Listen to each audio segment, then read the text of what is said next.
Vision मांडलं, त्यांचे सहकारी त्यांना हे काम करू देतील का, असा प्रश्न जर लोकांच्या मनात निर्माण झाला तर तुम्ही काय करणार आहात? कारण मी चेहरे काल पाहिले व्यासपीठावरचे,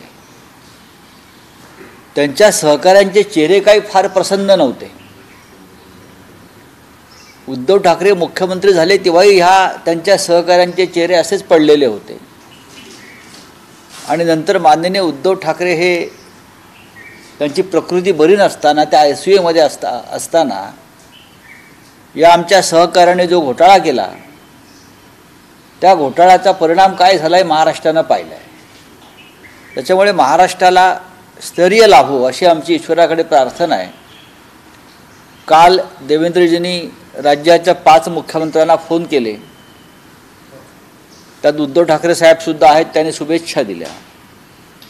आम्ही मानतो की महाराष्ट्रामध्ये आता फडणवीसांचं राज्य आलेलं आहे आणि त्यांनी जर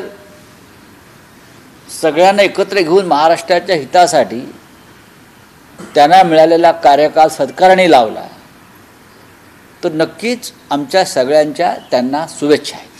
काल फडणवीसांनी असंही म्हटलं की विरोधकांची संख्या कमी आहे, मात्र ती संख्या बघून आम्ही त्यांना हे करणार नाही, त्यांनी आमच्याशी व्यवस्थित संवाद साधावा, आम्ही एकत्रितपणे जाऊ पुढे जाऊ.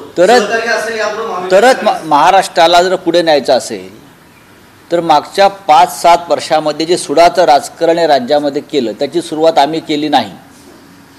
महाराष्ट्रात सुडाचं राजकारण करण्याची सुरुवात ही भारतीय जनता पक्षाकडून झाली.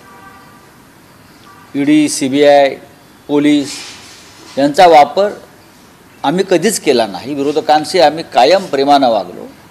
बाळासाहेब ठाकरे असतील, हिंदुहृदय सम्राट किंवा यशवंतराव चव्हाणांचा वारसा या महाराष्ट्राला लाभलेला आहे. विरोधकांशी कसं वागावं हे आम्हाला चांगलं माहिती आहे. पण ही सुरुवात या राज्यामध्ये झाली सुडाच्या राजकारणाची.